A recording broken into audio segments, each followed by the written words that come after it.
Okay, here we go. I got more people caught up today. That's awesome. I'm super excited about this. All right, so go ahead. I'm gonna go and mute you guys just so we have a clean recording of it for the people that are watching this later on YouTube. And you go ahead, get yourself comfy, get cozy, and we're gonna jump into chapter 18. We're reading from Chase Ambrose's perspective, and we left off right there where Joel Weber comes home for the first time. Remember, he leaves his boarding school. He kind of has this weird first day, like he doesn't know what to make of it. He's kind of nervous because he's been gone for so long and now he's coming back, and it's just kind of awkward, right? He's got people whispering around him. He's got people that didn't even notice he was gone. That kind of hurts Joel's feelings. But the big thing is he goes to the video club and he stands face to face with Chase for the first time. And we kind of come back. We're still wrestling with this question, right? What does forgiveness look like? And to what extent should we forgive people who have severely wronged us? We talked all the time about managing our emotions through severe conflict and how to get through tough moments. But this is a little different than that, right? Because we're talking not about one tough moment. We're talking about a long-term problem that just hasn't gone away, right?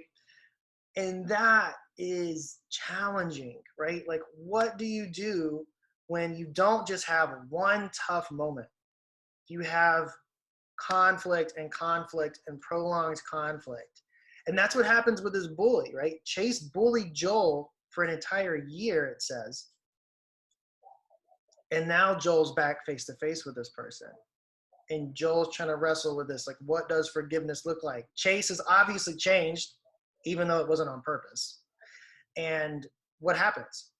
How do we reconcile with this? What should we do about this? How do we move forward from this point? And does anybody remember what Joel kind of lands on? What is he feeling in this moment?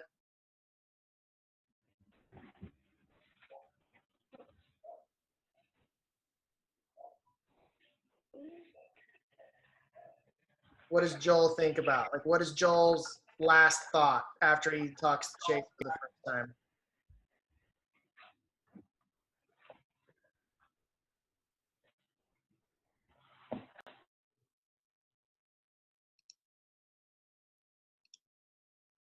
Nobody remembers?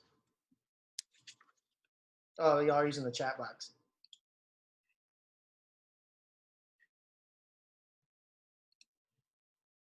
Joel says at the end of the chapter that he still does not like Chase. He says, I realize everything's changed.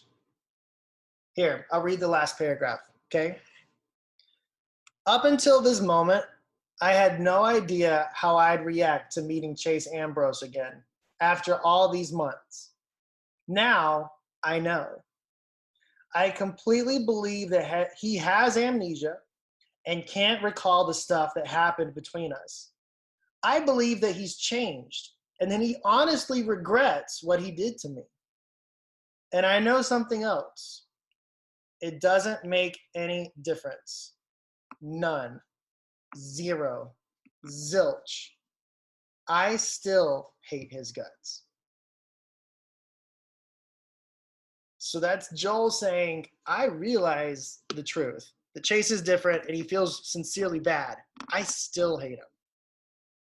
It's kind of a weird place to be, right? So let's see what happens in this chapter right here. Okay. All righty. Chapter 18, Chase Ambrose. It is the finding of this court that the three juveniles, Chase Matthew Ambrose, Aaron Joshua Heckman, and Stephen Besford Bratsky, acted recklessly and with malice, not merely destroying property, but creating chaotic circumstances that could have endangered the public safety. Further, this is not an isolated incident. It is a part of a pattern of intimidation and misbehavior towards others. Therefore, it is this court's decision that the aforementioned juveniles perform community service until such a time as their caseworker concludes that this destructive behavior has been corrected. That's all in quotes. So it's a quote from the juvenile court, the judge. Hi, Chase. When the hand grasps my shoulders, I practically jump out of my skin, scaring poor Brendan halfway back to the breakfast line in the cafeteria. My head has been spinning all morning. Dad asked for my birth certificate so he could set up the appointment with Dr. Nguyen. I finally found it in Mom's desk. But that's not all I found. I also stumbled on a copy of the court paper sentencing Aaron, Bear, and me to community service. What's wrong? Brendan asks in concern. You look like you've just seen the zombie apocalypse and it's coming this way. How can I explain it? It may not be the zombie apocalypse, but it's just as creepy. The judge's words have been burning themselves into my brain. Pattern of intimidation. Zero remorse. Pathway to criminality if left unchecked. I didn't realize how bad it was. Oh, sure, the flashbacks keep coming. I remember the wide berth kids gave me when I got back to school after the accident, and continue to give me to this day. The general sentiment that Hiwassee Middle School, maybe the whole world, would be a better place without me. I'm a pretty heavy presence here, and since I've done nothing in my new life to earn that reputation, it's safe to say that it comes from the secret history amnesia erased, from the 13 years before I fell off the roof. Up until a couple of weeks ago, my 4-year-old half-sister treated me like a Sasquatch that wandered into her life, an unpredictable and dangerous beast. And her mother, an adult, wasn't much more comfortable around me. Aaron and Bear aren't exactly choir boys, so it's safe to assume I wasn't either. But in spite of the rough way they treat other people, they always have my back. That's loyalty, a good quality. Isn't it?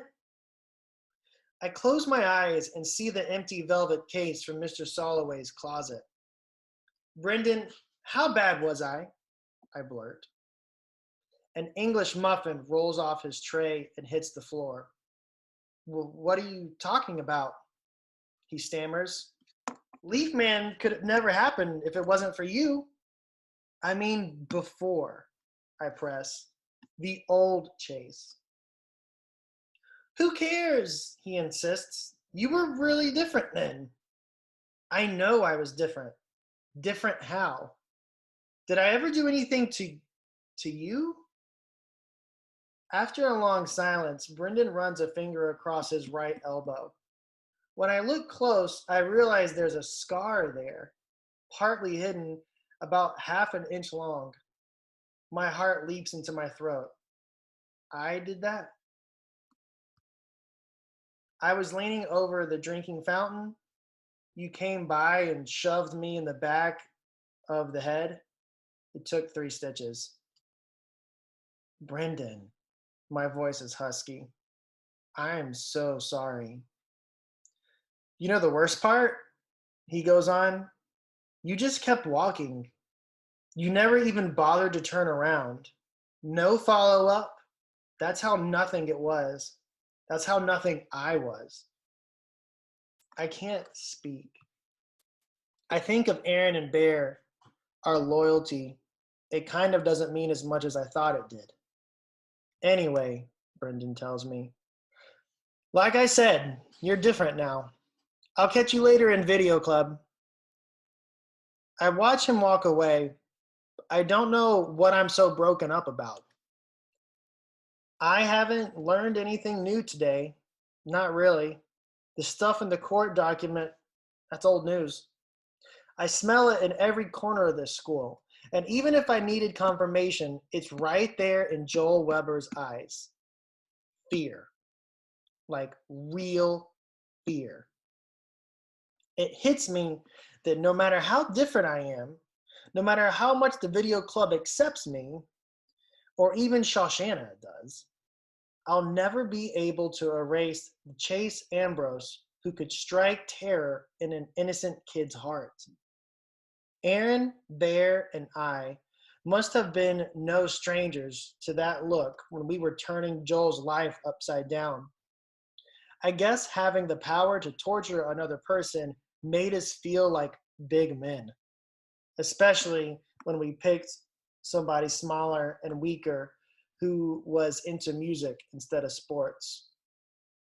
And believe it or not, right now, I'm more scared of Joel than he ever was of me. Because if I see that fear in his face again, I don't know if I can handle it. In spite of all that, Shoshana and I are getting along better every day. She doesn't hold it against me that her brother thinks I'm the devil. Maybe the turning point was when we were in heaven on ice together, and she didn't feel the need to dump a giant sundae on my head. The important thing is, we're good. She's promoted me to full co-creator of our video project on Mr. Soloway, which is well into the editing stage. It's coming out fantastic. Editing has been tough since we have so much great footage. It's practically painful to decide what to cut. We even argue about it. Sometimes change each other's minds. It's a real partnership. Although we're done shooting, we still visit Mr. Soloway a lot. On the way, Shoshana stops at her house to back up our project on her computer. She's really paranoid that the school network will crash and we'll lose our edited footage. So she's constantly saving everything on a memory stick. It goes without saying that I'm not allowed into the Weber home. We don't actually talk about it. It's just understood that I wait outside while she runs in to do the data transfer. One afternoon, I'm standing there hoping Shoshana's mom doesn't glance out the window and turn the sprinklers on me, when I hear music coming from the house. It's piano, and I realize this must be Joel, Hawasi's music prodigy. Obviously, it isn't the first time I've heard him play. Aaron, Bear, and I were in the auditorium to watch our firecrackers go off, so we must have experienced at least a little of his music. But it's my first time in this new life. He's amazing. And not just because he plays fast without making mistakes. The notes flow like a river, speeding up, slowing down, changing in tone and texture. It's almost as if the piano is singing. I wish I knew more about music so I could really appreciate it. I'm crossing the lawn, almost without realizing I'm putting one foot in front of the other. I'm following the sound, which seems to be coming from a side window. Before I know it, I'm at the bushes, peering inside. There's Joel, seated at a baby grand, lost in his performance. I'm almost overcome with shame. We took this kid's talent and made him a target because of it. When the attack comes, I'm totally caught off guard. A supernova of blonde fur launches itself at me, clamping its paws around my leg and burying its teeth in the denim of my jeans. With a cry of shock, I stagger back, toppling onto a large berry bush. As I go down, my face and arms are ripped to shreds by the stiff wooden branches and tiny thorns. The dog is smart enough to jump before I hit the bush. It stands at the edge of the flower bed, yapping at me. The music stops and Joel appears in the window. When he spots me lying in the hedges, his eyes widen in shock. It's not what you think, I blurt, even though the window is closed and he probably can't hear me. To Joel, this must look like his former tormentor is at it again, stalking him in his own home. How can I be so stupid? I try to get up out of the hedge, but every time I move, I get scratched and tangled even more. Plus, that agitates the dog, who starts howling at me. A moment later, Ms. Weber marches across the lawn, tossing over her shoulder, "You must be mistaken, Joel. There's no way Chase Ambrose." She spies me, then falls silent. Joel's next. "See? I told you, it's him." I tried to explain. "I'm just waiting for Shoshana. We're going to visit Mr. Soloway." "And that's a reason to skulk in our bushes?" Miss Weber demands icily. Technically, I'm doing more bleeding than skulking, but I just say, "I heard the music, and then the dog." "Mom?" Shoshana's voice. "What's going on?" Shoshana backs up my story, which, according to Miss Weber, is the only reason they're not calling the cops. The two of them drag me out of the hedge, which is even more painful than going in. "Good dog, Mitzi," is Joel's comment. I turn to Miss Weber. "I'm sorry for the disturbance. I came closer to hear the music, and when the dog attacked, I fell into the bushes." I added to Joel, "You're really good." He doesn't answer. His mother looks me over critically. "You're bleeding." And then, "I guess we can't let you walk around like that." She drags me into the kitchen and washes all my cuts and scratches with antiseptic. The good news is Mitzi's bite didn't break the skin. The bad news is every thorn and branch did. It's the worst agony I can remember since I fell off the roof. And I can't shake the feeling that Miss Weber is loving supplying it. It's the first time I've ever seen Joel smile. Even Shoshana is grinning a little, although she tries to disguise it as sympathy. I don't know what's worse, the pain or the reason they're enjoying watching me suffer. The next time I'm outside the Weber house, waiting for Shoshana to back up our work, I keep my distance. Joel's playing the piano again. I hear it. And I can actually see him at the keys through the side window. He glances up, spots me, and gets to his feet. I'm thinking, oh man, I'm in trouble now. He's going to sick the dog on me again. Or worse, his mom. Then he does the last thing I ever expected.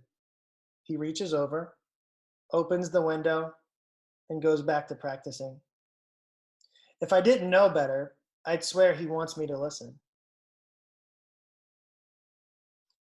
At school, lunch is turning into the most stressful part of my day. I've been alternating my cafeteria time. One day at the football table with Aaron and Bear and the Hurricanes, the next across the lunchroom with the video club. I take a lot of flack from the team. Who can't understand me hanging out with Dork Nation? I realize the players joke around a lot, but it's starting to sound less and less like joking. Even when I'm with the video club, it's awkward because Joel's there. We're not friends, but we both run with the same crowd. Usually I sit at one end of the table and Joel sits on the opposite side. One day though, he comes late and the only seat left is right next to me. At first, I think he's going to bolt for the far end of the cafeteria to make a statement that he'd rather eat in another zip code than sit beside me. And he does hesitate a little. Eventually, though, he gives in and sets his tray down next to mine. Everybody else is looking at us like there's about to be a major war, but nothing happens. Still, a couple of days later, the others make sure there's a spot for Joel, nice and far from me. None of this escapes the watchful attention of Aaron and Bear. I get that you hang out with the video dweebs now, Aaron tells me. But him, Joel, Weber, it's thanks to him we got to put on the community service. Yeah, and we never did anything to him, I retort sarcastically. Okay, fine, says Bear. But how are we supposed to know he was going to go crying to mommy? We booby-trapped his piano in an auditorium full of people, I bark. I think his mommy would have noticed without him ratting us out. All right, you made your point, Aaron soothes. It wasn't the nicest thing to do. And we're paying the price for it, aren't we? It's over. Forget it. And why Joel, huh? I go on. I know you think all the kids at this school who don't play football are either dweebs, wimps, or losers, but how's he different from everybody else? Because he's small? Because he's talented? Bear explodes. Why don't you ask yourself? You're the one who picked on him. You used to be a fun guy, or did you forget that too? We did what we did because it was fun, and the more Weber lost his mind, the funner it was, especially to you. Did it feel great when we heard he was going to that other school? No. But by then, we were headed for the Graybeard Motel, so who cared where they sent him? I can feel the color draining from my face. That might be the closest I'll ever get to understanding how my brain worked before the accident. I may not like it, but it's me. That afternoon, Shoshana and I finished the final edit on our entry for the contest. We've titled it Warrior. Neither of us can wait to play it for Mr. Soloway, but we make the usual stop at the Weber home for Shoshana to back up our work. Like always, I wait on the lawn while Shoshana heads into the house. She pauses in the doorway and tosses a look over her shoulder. Aren't you coming? A million questions whirl through my head. Did I hear right? Is she kidding? Will her mom kill me? Her brothers? Her dog?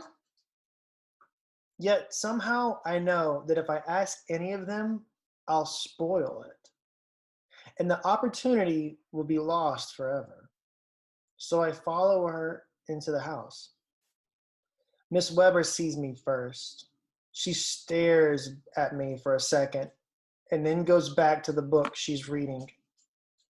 In the living room, Joel's at the piano as usual. He glances up at me and the music comes to a momentary halt. He takes a long, hard look and then goes back to his concerto. I'm not sure why, but I feel an odd surge of emotion and have to swallow hard a couple of times. Even Mitzi wags her tail. And that is the end of chapter 18, my crew. So I'm curious to think.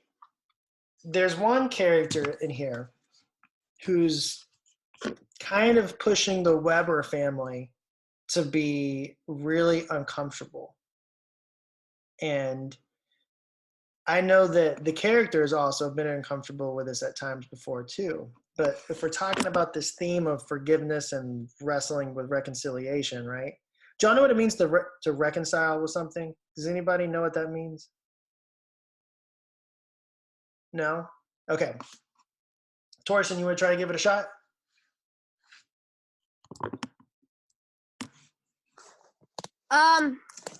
Reconciliation.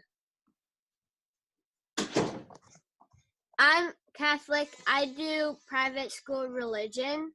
Mm-hmm. So we do reconciliation, but I just forgot what it was. Okay. But the word reminds me.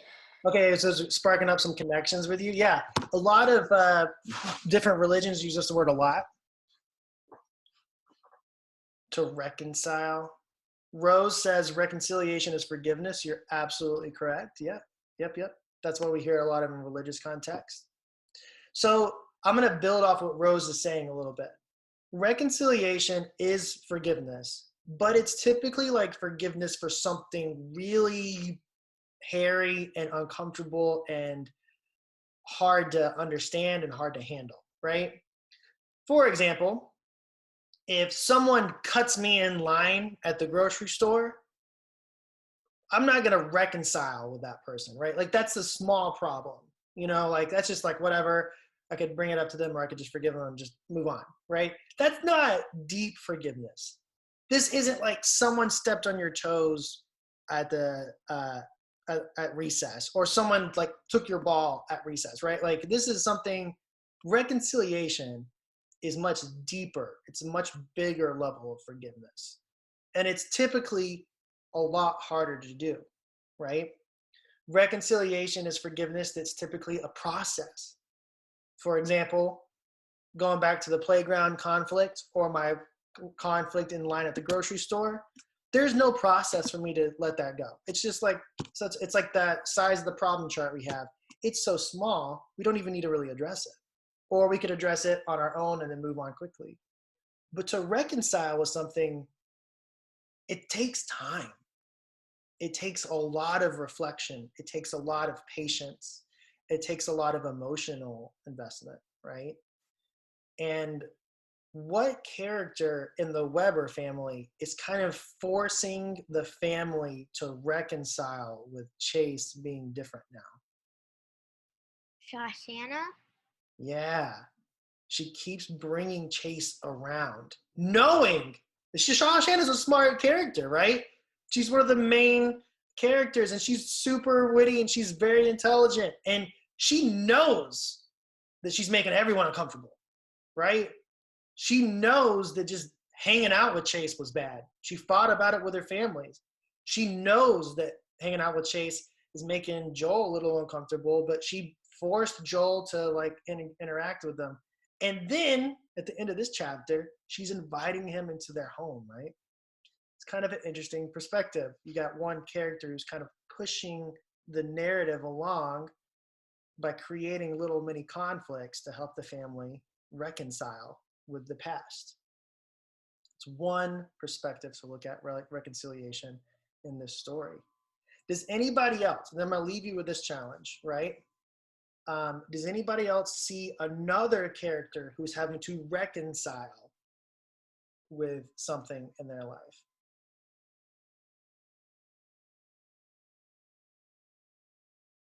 We have Shoshana pushing her family to reconcile, but who is also struggling with reconciliation? I see a couple of hands. Just chime in whenever. Chase? Chase? Michaela, what were you going to say? I was going to say Shoshana's brother. Joel? Yeah. Rose?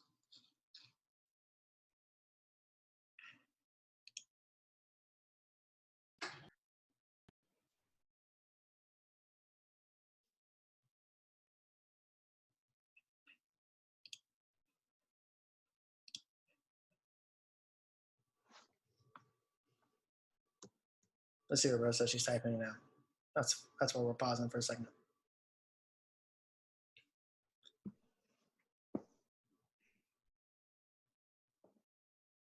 Well, Rose is typing. I'm definitely going to agree with Michaela and Esther.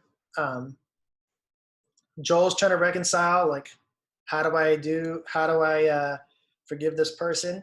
I think what's really interesting is that we're seeing how different types of conflict can come across, right? So, for example, Shoshana isn't pushing external conflict onto her family, right? She's kind of making them uncomfortable. She's an outside force forcing people to be uncomfortable, right? But Esther brings up an interesting character with Chase. Chase's conflict, is it external, outside, or is it internal on the inside? What's Chase struggling to reconcile with? Internal. Yeah, can you explain, can you elaborate on that a little bit? So he like he's just like figured out. He's like slowly figuring out that he was like really like mean to other people, and so he kind of has to like forgive. He has to like forgive the people. Like, hey, like I'm sorry. Yeah, he's trying to reconcile with who he was, right? And the decisions that he made and the things that he did.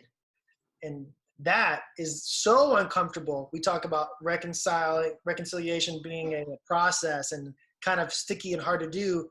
Chase almost breaks down in tears when he goes into the Weber household for the first time. He says in that last paragraph, I'm not sure why, but I feel an odd surge of emotion and I have to swallow hard a couple of times, right? He's just like about to cry. So I think that's also a point. Rose brings up another character in the chat. She said Mr. Soloway is also trying to reconcile with the past, right? And his is a mixture of internal and external. You look at the things he's struggling with his memories of the past, especially of being a Vietnam veteran. No, Korean War. He's a Korean War veteran, right? I think it was Korean. Pretty sure it's Korean. So he's trying to reconcile with his role in that and the role of others. I mean, there's just a lot of interesting perspectives on forgiveness and this bigger overarching problem of forgiveness and reconciliation being a process. And what does that look like from different perspectives that all look at different issues from their point of view, right? Good stuff, guys. So we will pick up with chapter 19 and 20 this weekend, okay? I'm trying to get this up and send it over, and I will talk to you soon. I will see you guys Monday, okay? Log into class if it works. Bye. Bye, be safe, be good. Bye. See you. Bye. Make sure you get on.